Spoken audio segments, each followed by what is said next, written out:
I've just returned back from Southeast Asia, in particular Thailand, and I'm now back in Perth, Western Australia. And for the whole year that I've been away, house prices here have been through the roof.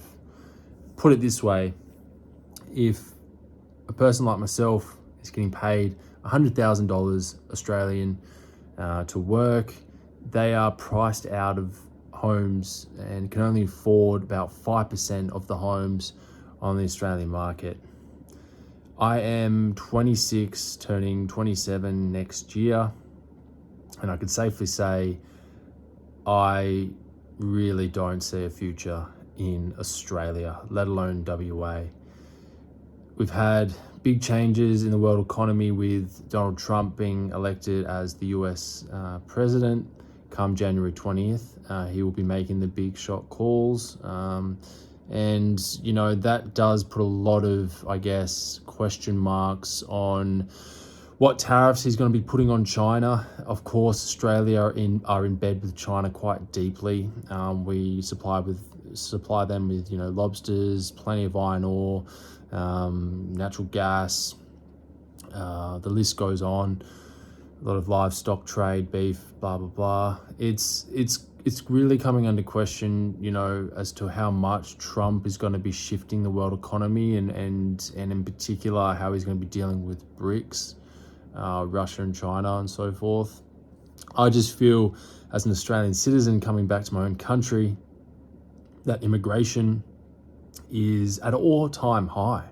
It is unbelievable how much more pressure I've come back and I'm seeing on the roads, just going along, say, Roe Highway. If you're in WA, you'd know that highway pretty well, how congested it is now. And I can just see around Perth as a whole. I've driven to Fremantle, I've driven to Scarborough, I've driven to even in the hills here, around here, Swan Valley, Guildford, Midland. I know that's a bit of a hole, pardon me, but it is. It's, all those areas, even in the CBD, I'm seeing so many different, nationalities.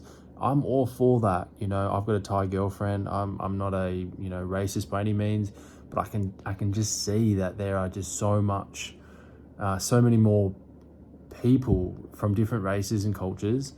And, the same thing's happening in Thailand. The Chinese are buying out property in Thailand. It's going to make the average Thai work so much harder to feed their family and support their loved ones. When a government doesn't have your own back, why should we have the government's back? Why should we work jobs that we hate just to buy shit we don't need? Quoting from Fight Club there. Why continue down this path? I'm 26. And I have no trouble working for my money, for rent, for food. I don't really need anything anymore. I've got plenty of clothes. I've got, an iPhone. What do I need in today's society? What more do I need? And the Australian dream is dead. The American dream was dead a long time ago. You know what I mean? Why continue down this path of the Australian dream when, or I even feel for the immigrants here. Like, I literally got off the plane, had a taxi ride, and I talked to the guy and I said, have you been to Perth long? And he's like, well, I've only just moved here 3 months ago from Melbourne. And I said, well, what made you move over here? And he said, well, I got my permanent residency from the Western Australian government. So, I understand we're going to have people, to do, some jobs like taxi driving or whatever, but you got to understand the quality of people that you let into your country, it determines the quality going forward. If we are letting people in with low trade qualifications and little to no qualifications, just TAFE qualifications in engineering, which this guy had, the taxi driver that took me here to where I live, it's like, well, what is that going to do for the Australian economy? GDP is like 2.7%. I think in America it's roughly the same. It's just non-existent, absolutely pitiful, and we're just flooding people with immigration. That's, it's basically like plugging a leaking boat. I mean, what's with that? And so at the end of the day, it just makes me go, well, I've come back from a country with about 72 million people, which is Thailand. And yes, sometimes the air's a bit dodgy because there's a lot of cars on the road, blah, blah, blah, blah, blah. But then I come back here to a Western civilized world and it's starting to feel like a third world country. And what I mean by that is if a country's living standards drop, if wages don't change, then what's the incentive to keep working as a 26-year-old male, to keep, pulling my bootstraps up, as they say, the old timers say, and get on with it? Yeah, I understand, get on with it, but like, what's the incentive going forward? And you know what? I'm not even worried about my own future. I'm worried about my little cousins' future who are like 10 and 16. I mean, I'm lucky in a way that I have parents that have, paved the way and worked hard and own their own house, right? But what about the people out there that are of a similar age to me that don't have parents that really are in debt because they're trying to, extend themselves so much, trying to buy the flashy car, the bigger house, the boat, blah, blah, all the toys, but they're up to their eyeballs in debt. I mean, what sort of life are they going to lead? You know what I mean? And you guys say, well, yeah, boomers are spending up. So what? They've worked hard. They should enjoy it. I'm not talking against boomers. Boomers can enjoy their life, go on cruises, go on train rides, go on all that sort of stuff, what you do when you retire, I suppose.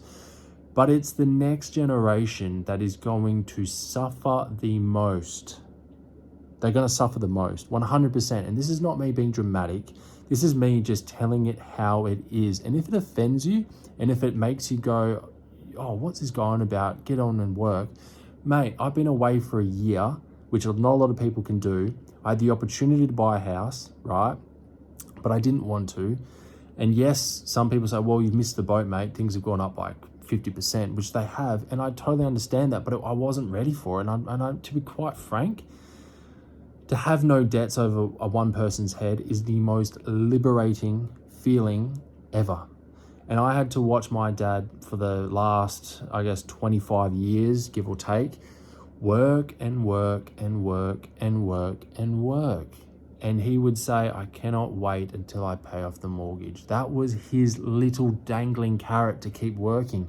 Now that he's done it, he doesn't want to work. And would you blame the bloke? Absolutely not. And I, you know what? When you grow up and you see your heroes, which my dad is my hero, undoubtedly, and you see how much patience and effort and just grit to get on and provide for the family, it is inspiring. It is 100% inspiring. But then what's the incentive for me who wants to potentially have a family one day, or maybe I don't, given the cost of living and how the Australian economy is going as we're flooding the country with immigrants? The everyday Australian is the one that is going to suffer. The immigrants will come and go. They'll probably rock up here and go, fuck me, pardon my French. What is going on? What is with the housing market? Rent is unbelievable. I am living at my parents' house because rent is astronomical right now. A house that I could rent before I left would be around maybe, I don't know, 320, 340 for a 3x2 in an okay area, not like flashy area. Coming back now, the same house is around 680, doubled, right? So then how is anyone supposed to go, okay, I'm going to go to work this week and I'm going to make X, Y, and Z. Let's say the average punter makes $1,200 a week for 5 or 6 days work. They then have to fork out more than half their earnings just to pay for the roof over their head, and that's excluding utilities, water, power, etc., and fuel for the car, perhaps. Unbelievable. And people with car payments, forget it. You're not going to get much of a huge loan amount from the bank. It is unbelievable. In 2024, going into, this is November 2024, by the way, which I'm recording this, have pretty much lost all hope in the Australian economy. Albanese, you are a sellout, mate. You're an absolute flog. And you know what, mate? You paid $4.8 million for a house and you used taxpayers' money to pave it all the way to your new home. So the Australian government, or governments all around the world, as a matter of fact, are corrupt people. They do not have your back. And don't stick your head in the sand any longer, because we are about to witness the biggest transfer of wealth in the history of mankind. And people my age, we're all in the same boat. We're all in the same boat. So what's that prime minister that used to say, fair shake of the sauce bottle? I can't remember, but yeah, you sort of get the gist. There is none. We don't have a fair shake of the sauce bottle anymore. We are a sold out country. And if you want to move abroad to Southeast Asia or somewhere where it's low cost of living, I would be planning now your 5-year escape to get out of this country right now, because I do not see a future in it. And it is going to only get worse, unfortunately.